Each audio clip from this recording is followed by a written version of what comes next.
Hey, don't worry, Medea will get seen. Get that out of the way first. That's now replaced. When are you guys gonna go see Shin Godzilla?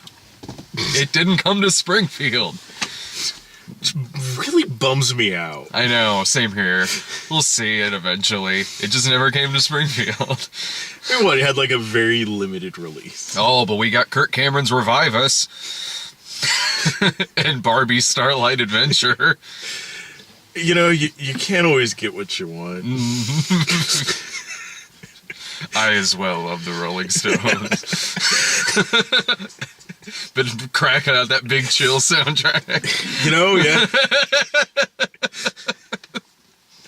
Where's my Smokey Robinson CDs? I don't know, I get the Big Chill soundtrack. Close enough. So before we get into the movie that we both saw, I'll spend about 5 or 10 minutes talking about the movie I saw earlier. It really worked out that both movies actually turned out really good. Because we were talking last night at Taxi Driver, and I was like, well, there's Ouija and Jack Reacher tomorrow. Which one do you want? And you know, I was like, whichever one's like earlier or later, like, doesn't matter, just whichever. These are both movies I would have equally have gone to see. Yeah. It'd been the real bitch if like Ouija turns out really good, but Jack Reacher turns out terrible. I would have felt really bad, like, yeah, if it had been like, it's like, yeah, put me down for Ouija, and then it sucked, but then I hear from you later, it's like, ah, man, you should have stuck around for Jack Reacher. So good. And now let me tell you about this horrible decision you made in detail. Spoilers. Man. Shit. Ouija is really, really good. And we were talking about this a little bit before Jack Reacher. Like, I'm hard pressed to think of a follow-up movie that is as ridiculously better as Ouija Origin of Evil is than the first one. Like, I know I can think of, like, sequels that are better than the first one, but that the first one is still fine, but the sequel is maybe better. But this...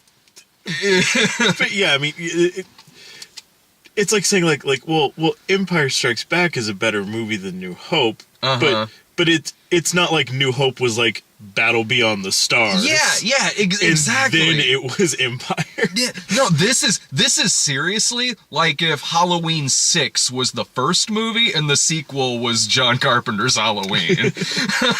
Like, that is the radical... But that's not the order you're supposed to watch. I always start with 3 first. I feel alright in doing Legitimately, that. There's a case to make that. Yeah. What's funny about that is the first Halloween movie I saw was the second one, so I felt like I needed some catching up in the first 5 minutes. It's like, this just jumped right in. I didn't know until we were talking in the lobby if Ouija Origin of Evil really has anything to do with the other one, other than it being about a Ouija board, of course. Well, and they, just from the outside perspective, they really bury the lead on that one. I mean, the fact that, yeah, it has a subtitle to it, but you wouldn't know that if you watched any of the promotional material or looked at, like, the posters or anything that all just say Ouija, and that's it. Oh, a lot of the... Okay. A couple of them I got said the full title. I think to distance... At least they wanted to have some stuff out there to distance itself from the first one. But what I mean, like, is that the events that go on in the movie, and I saw the first one, I saw it when it came out, and watching this, I was thinking, like, I couldn't remember if, like, is the ghosts in this the same ghosts from the first one, or, like, is there something that links the two other than the video game? I didn't know. Honestly, I really didn't care, because it's like, you do not need to see the first one to see this. Like, and you mentioned, like, that there is a... As far as I know from how I understood it, reading some stuff about it, is, yeah, like, the people in this one are supposed to be, like, the spirits or whatever that are like trying to attack them, and like the first one, like it's, as far as I know, that could be wildly off base, but as far as I know, that's how I understand it. You don't need to have seen, like, it has as much.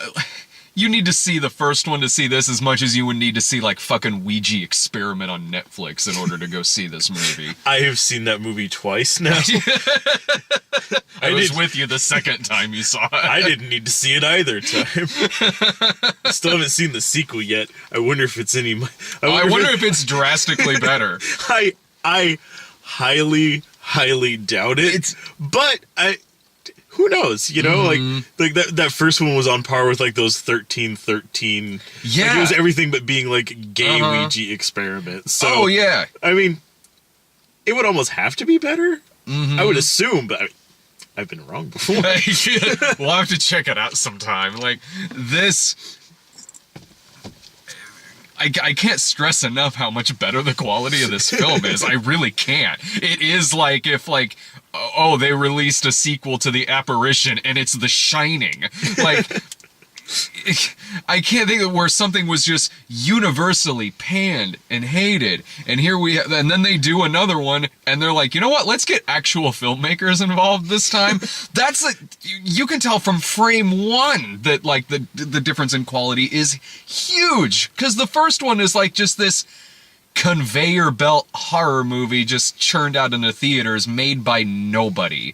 This one, I believe it's the guys who did Oculus did this. I think that sounds right. I think so. Like, but looking at it, it's like, oh, they got filmmakers attached to it this time. They got people who like horror movies to make this. Why didn't they do that the first time around? I don't care. I'm still having a really good time. I'm holding out high hopes now for Lazarus Experiment 2. Yeah. And it's... I don't know that that's being made, but at this point, I'm sure that they're like... Let's hire people. Yeah, like we hired actors last time. Let's hire people to go with that. This movie gives hope to sequels to really shitty movies. It's one of those things that I know that we've talked about once or twice before. Is that like the Conjuring, and by extension, Conjuring 2. Yeah. Fantastically made, very, very well done, very good at what they do. Like The Conjuring was legitimately like, it's like, wow, it's not often in this day and age, and especially for us, like, it's like, ooh, that movie actually kind of gets you a couple times. Yeah. And I remember saying then, like, it wouldn't be such a bad idea if more filmmakers would take a page from that. I didn't think they were going to take the same page and then just write Ouija at the top of it. But there's something to like I don't know, like I like the idea of horror set in the vague, like 60s, 70s, 80s time frame. This takes place in 1967. I mean, granted, a lot of horror films that we grew up on because it was when we were growing up. They all took place in the late 60s, 70s, or 80s. Yeah. And so in my head, that's just where horror kind of belongs in a way, because there's not like, the modern conveniences that, it's like, I don't know, like sometimes like I like when a movie just for no reason happens to take place in like 1985. Just for the fact that if for no other thing, like it could take place currently, but there's not like cell phones and internet access. Like it just makes everything that much harder. Yeah. Like I feel like the events of like things like Stranger Things. Yeah. Would have been way different if it was taking place like right now and they just had like cell phones. So would this. So would this too. And the lead, it kind of takes place around when people, maybe when they first put out the game, because it seems they're kind of treating it like the game is a new thing in this movie. I noticed that in one of the trailers, they kind of have them like breaking it out of the box, and it kind of it kind of made me wonder. It's like, so is this like when they? I honestly don't know when they what is it, like Parker Brothers or whoever owns it. Hasbro, I believe. I don't know when they originally were putting it out there, but but yeah, it definitely had like the sort of feel like it's like, ooh, what's this? Oh, this is a Ouija board. Yeah, and it does it really, really cool because like you see and the trailers are really effective. The trailers did sell me on the movie. The trailers do make it look like the plot is they get a Ouija board, the girl plays with it, she gets possessed, and it's like an evil girl movie. And that stuff does happen in it, but it is way more character based than just that. The movie's actually really is paced really well. The mom is played by Elizabeth Reesen, I think is her name. I recognize her from Mad Men.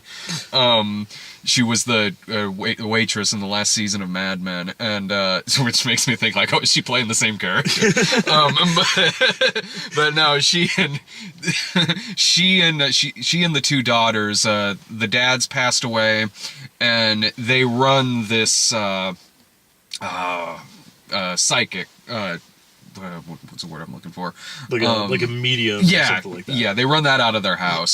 So it is kind of cool to see how the different ways they convince these people that it's real, like all the kind of gadgetry that they use and the props and different tools they use to kind of blow out candles at certain moments. It's cool seeing how like them as a unit kind of work together to pull all this off, and then they say like, we're not scammers, like we're doing this for a good purpose to give people closure and things like that. So it's cool seeing them like kind of like look at the bright side of it, or whatever they're telling themselves. Like, let's put a positive spin on this. Yeah. So that's neat. And then she gets the Ouija board and actually starts building upon it to make that like that she can control it using magnets underneath the table, and this can be like a new prop that they use whenever they want to like communicate with spirits for people who have come in to talk to, like in this case movie, the guy's like dead wife at one point. But then the dead father begins like talking to the little girl via the Ouija board, or who she thinks is her father. And it doesn't instantly just jump right into like haunted house, like creepy girl territory. Because the trailers definitely try to capitalize on Oh no, this. there's I thought like this was gonna be one of those where it's like yep, that's the whole movie. No, it really isn't. Like there is a slow build up to this because the mother starts asking the girl is communicating with the father, and then the mother is asking questions like that only the father would know. So there's actually a really good debate in the movie between the older daughter and the mother, because the mother is seeing that it's answering these really specific questions and then is believing it, that this is real. And then the older sister is trying to say like, but we're used to all these tricks. And like, so it's neat seeing that role reversed there with this medium who's used to doing tricks and then is kind of... But then when it's something that she wants to believe in, of course, like... It's like, oh, I'm seeing the letter M. I talked to my mom yesterday. Boom, nailed it. Told you. It is cool seeing that. It is. And then when they even start, once they realize that it actually is possessed, again, it doesn't straight up turn into just like a haunted house horror movie. They want to use it to like their benefit. Like, we're going to bring people in, and this thing actually works and actually can communicate with the dead. She straight up says, like, we can now do this for real. So they do start kind of using it with their business, but it turns out like it actually is evil spirits controlling this. It does possess the girl. We can't have nice things. Yeah, it does possess the girl, and it does. The girl turns evil and is doing like the walks across the wall and does the scary little girl face in it. But it is effective because it's got a good build up to it. Like you give a shit about like all of these people that are involved. Like even like minor characters have good build-ups. Like there's a priest character in this because they go to Catholic school, and the priest even kind of wants to believe this too because he previously had a dead wife before he became a priest, and that it's interesting seeing all of that, and then them kind of coming terms with like, well, this actually is an evil spirit involved with this situation. Oh, The girl is super good in this. Like, she's great. She has this monologue in it where she's talking to the kid, like, let me tell you what it's like to be strangled to death. And it's out of nowhere. And it is chilling. It's like, I asked how your day was, but I mean, that's cool too. Yeah, that's more or less how it comes up. Like, the older sister, like, kind of breaks away for like a minute or two, and then the little girl's being creepy towards her love interest. No, they really do milk like the evil girl face a lot in it, where like her mouth is just a gape and like the white eyes. It's like, oh, creepy ghost face. Yeah, they do that a lot in this movie, but it does work. It's shot really, really well. So when you see that face off in the distance, just in the darkness, like, I've seen that face a bunch of times in this movie before, but that's still really creepy. The movie, I mean, it's not perfect. There is, like, stuff in it. Like, there is, like, fake out dream sequence in it. But, like, it does foreshadow something. It does. To give it points at least for kind of foreshadowing something that happens later in the movie. It's still dumb and could have easily been cut out of the movie. Like, you wouldn't have been confused if this, like, fake dream sequence wasn't in it. So that seemed like a studio note, but this is made by pretty good filmmakers, so they did provide context later on, even if it didn't have to be in the movie. Yeah. It is also a film where in like the last 15 minutes, really just about anything can happen. Like, I kind of wasn't sure what the rules were. Sort of like with Lights Out, even though I think this is a far better movie than Lights Out. Lights Out, I had trouble understanding the rules of what was going on. Yeah, that one, or I mean, to the same extent too, Oculus, from the same people. Like, it's like once you get into like that last little part, it's like yeah, they've been going by set rules so far, and then it's just like fast and loose, just go, throw everything at the screen. That happens here too. Like, some of it's hard to keep track of. Sometimes I can't. Are they in a spirit world right now? Like, I was having trouble kind of trying to figure out the logic of a lot of stuff I was seeing, but it was still well made. Like, it was still, like, you know, decently paced, and like the mood was solid even in the last 15 minutes, even if, like, it really was bumping up into, like, climax territory here. Like, yeah, okay, we gotta show all of our tricks and, like, start rattling the chains in the haunted house and things like that. It's a race to the finish. It was, but it was entertaining. Like, there's the part with the boyfriend. There are really good scenes with him and the girl. They have good chemistry. There's a good scene where the mom is like reading the palms on her hand, and she's like, "If you touch my daughter, I'm gonna cut your lifeline short." Like, there's good scenes like that. Snap. Yeah, there's good scenes like that involving this character. But when this character, when it's his final moments in the film, spoiler, it's from doing something really stupid. Like, it is. This isn't a bad character. Like, there are really good scenes involving this character in the movie, and the acting is really totally solid from everybody involved. But in order for this character to die the way he does, it involves him doing something no one would have done. Like, it involves him following the little girl into a dark-ass basement, like sticking his hand through a wall. This is after she gave him the monologue about being strangled to death, like a day or two later or something like that. I'm like, bro, come on. Like, it's like his only crime was being written that he had to die. Yeah. Like, that's why he died, because script.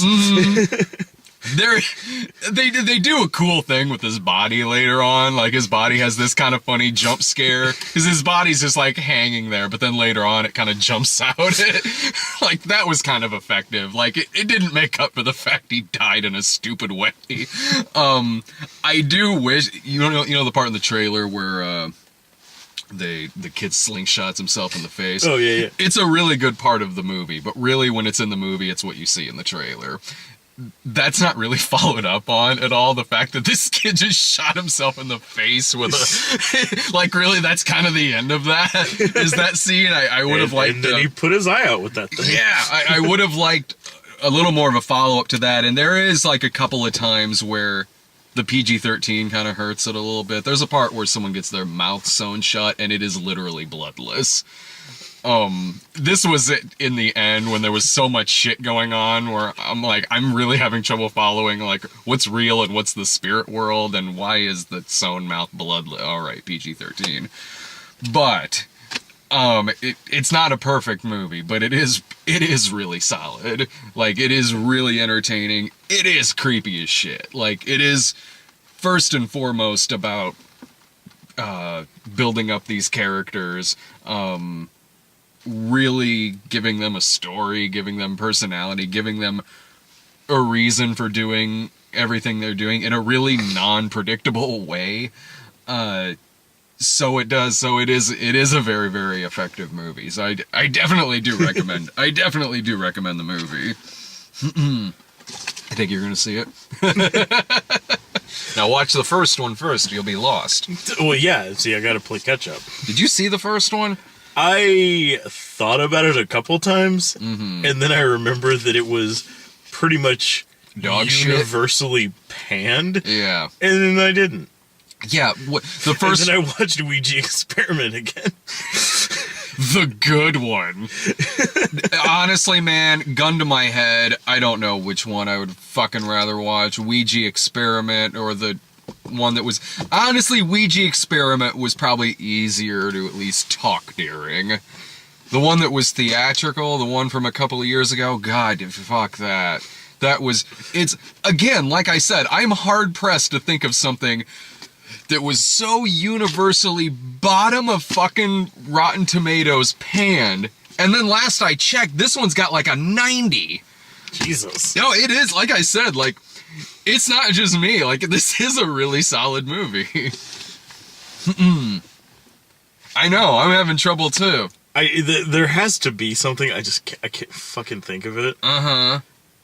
I hope it does well. I hope the movie does really well. Maybe... Because studios are looking for a new franchise in terms of horror movies. Maybe they figured, like...